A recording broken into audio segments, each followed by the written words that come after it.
people? Happy Thursday.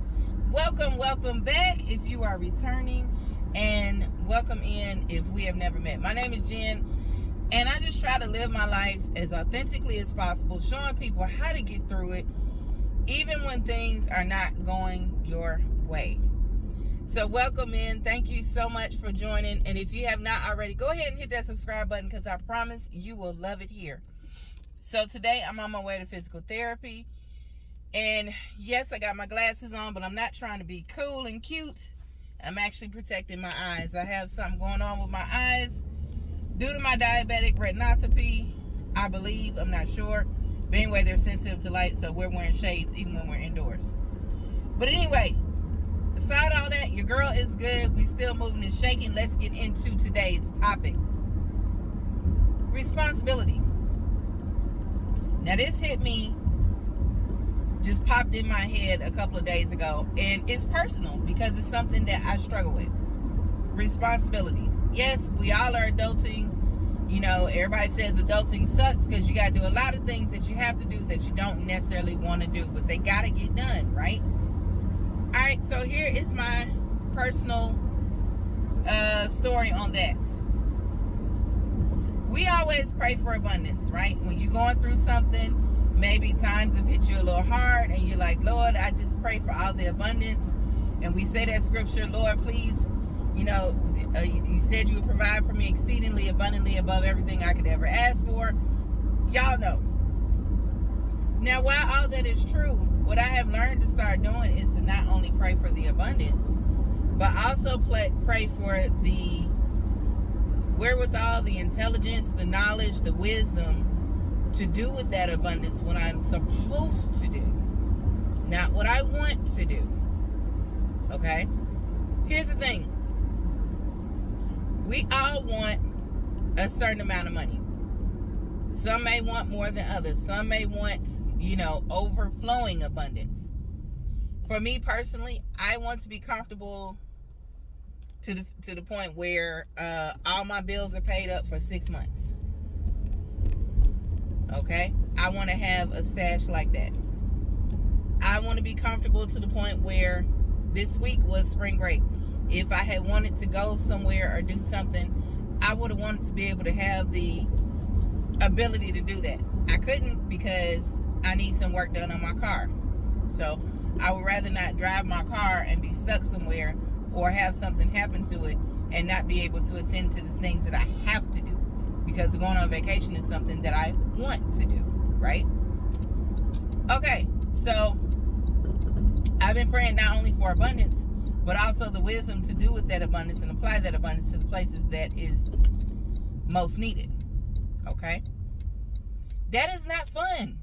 That's part of responsibility. What I really want to go do is get my nails and toes done. I can't do that right now. What I really want to do is go to the spa, have a relaxing massage. I can't do that right now. What I really want to do for spring break is go to Savannah, not only for a college tour for my oldest son, but also spend the night so that we can make it like a fun and responsible trip. Again, I couldn't do that. So instead of spending my time lamenting over what I could not do, I started focusing on what are the small things that I can handle right now that I can do, so that in the future, like say around Memorial Day, I can be moving and shaking. Okay? We don't really like the responsibility that comes with the blessings. I'm just gonna say it. Blessings do not just fall from the sky and just land on your head, and they don't come with some form of responsibility. They definitely do.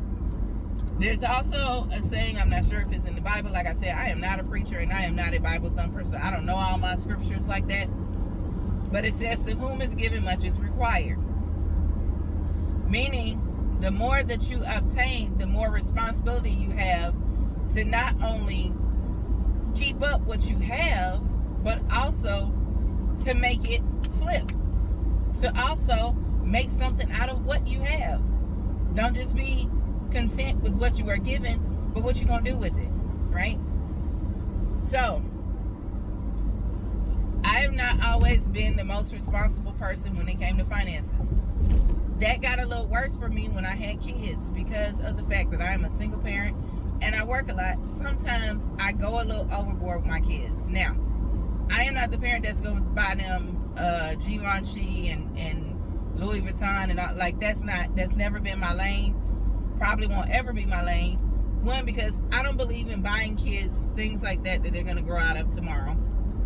Two, I believe in buying my kids things that are cute and stylish, but also budget friendly, because they can't eat those clothes. You feel me? Your food, your well-being, the roof over your head is more important than the price of the clothes on your back. I'm just saying. It would make no sense for me to be buying my kids Louis Vuitton and Yves Saint Laurent and whatever else, Chanel, whatever, or even for myself, if I'm riding around in a car that's the number of years that it is. It just doesn't make sense. It does not make sense for me to be balling out of control and I live in an apartment. Like, I just don't understand that. To me, that's kind of like, I'm going to just say it, and some people are going to be mad. And I understand that sometimes things happen.